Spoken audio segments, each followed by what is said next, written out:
Steven Donziger, has posted a updated estimate of how many have been murdered in Gaza by Israel's genocide. And that estimate is over 306,000 people, 14% of Gaza's population. And here's how they come by these numbers. There is a solid evidentiary basis to conclude that since the Hamas raid on October 7th, at least 306,000 people in Gaza have been killed by Israel directly or died indirectly. And of course, indirectly is still murder. When you cut off the food to an area of the world that you control the doors of, the ins and outs of, you cut off the food, cut off the water, and people then die due to that, that is still murder. If you lock someone in your basement and you don't shoot them, but you starve them to death, you didn't not kill them. It's still murder. He says directly or indirectly as a result of the destruction of the healthcare system and its refusal to allow in adequate levels of food, water, and medicine. That number is far higher than the official count of the Gaza Ministry of Health.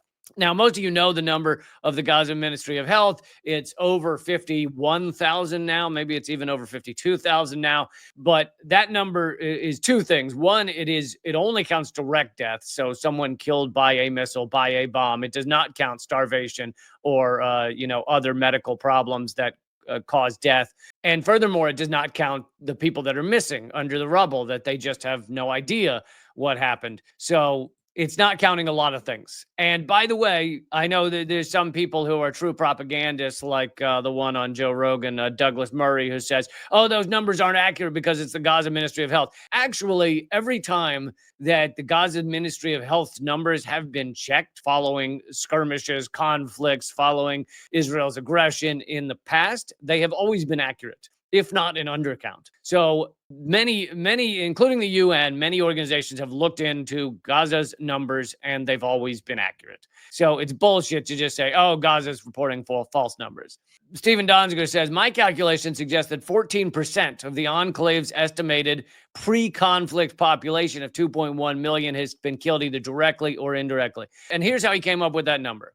The British medical journal, the Lancet, you remember this number, I covered it back in June, about how they found that 186,000 Gazans had died directly or indirectly. That was back in June. We're coming up on another June. So we're almost, for those of you trying to figure out the math at home, we're not far off from a year from when the 186,000 number was first given to us. So we know that 186, and now it's a peer review and medical analysis, et cetera. This means that an average of 654 people died every day since the conflict began until June 19th of last year. 654 murders a day if you count starvation and lack of water and the lack of medical treatment, et cetera. The sponsor for this video is Chapter, a free Medicare navigation and advice service. So if you're 65 or older, or your parents are, Chapter can really help you understand the 24,000 plans. Yes, there's 24,000 with Medicare, Medicare Advantage, and Medigap. 96% of people who use Chapter return to use it the next year. Seniors have historically saved over $1,000 a year using Chapter. Also, Chapter has a near perfect reviews online by those who have used it, and it's got an A+ with the Better Business Bureau, and it's free. So check out if Chapter's right for you or your parents. You can either go to askchapter.org/camp, my last name, or call 757-349-8232. All this info will also be in the description of this video. And did I mention it's free? But by the time that June 19th came around, which is when Steven Donziger did this analysis, why did he stop at June 19th? Because that's when the last ceasefire began. So the fewer people died during that ceasefire. So instead of bringing it up to today, he stops it at January 19th. To January 19th, if you take those days and with the analysis that 654 Gazans die a day, you get that number, 306,000 murdered by Israel since this began. And it's now even higher than that because, again, that only counts up to January 19th. And rather try and guess. Beyond that, I'll just say over 300,000 Gazans have been murdered by Israel since October 7th.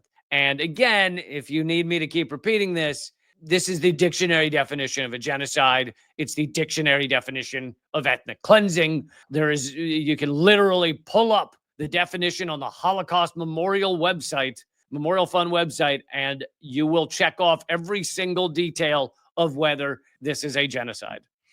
So anyone who tries to argue otherwise is really grasping at straws.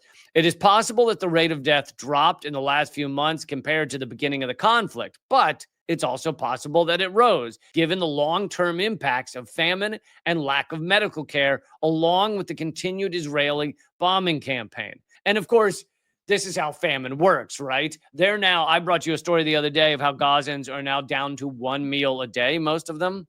And who is famine going to kill quickest? It's going to kill the babies and children, young children, and the elderly. And of course, that's going to get worse and worse as time goes on because the stores of food in Gaza are going to decrease every single day.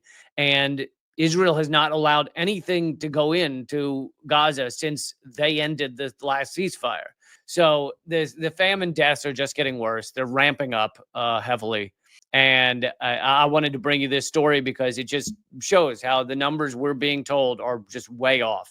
300,000 is not a number that is given on your mainstream media, your dumpster fire mainstream media. It's not a number you even hear from most independent journalists. Many of them do not talk about how this is likely 300,000 or more. Instead, they just pin the number at 52,000 or whatever the Gaza Health Ministry is saying.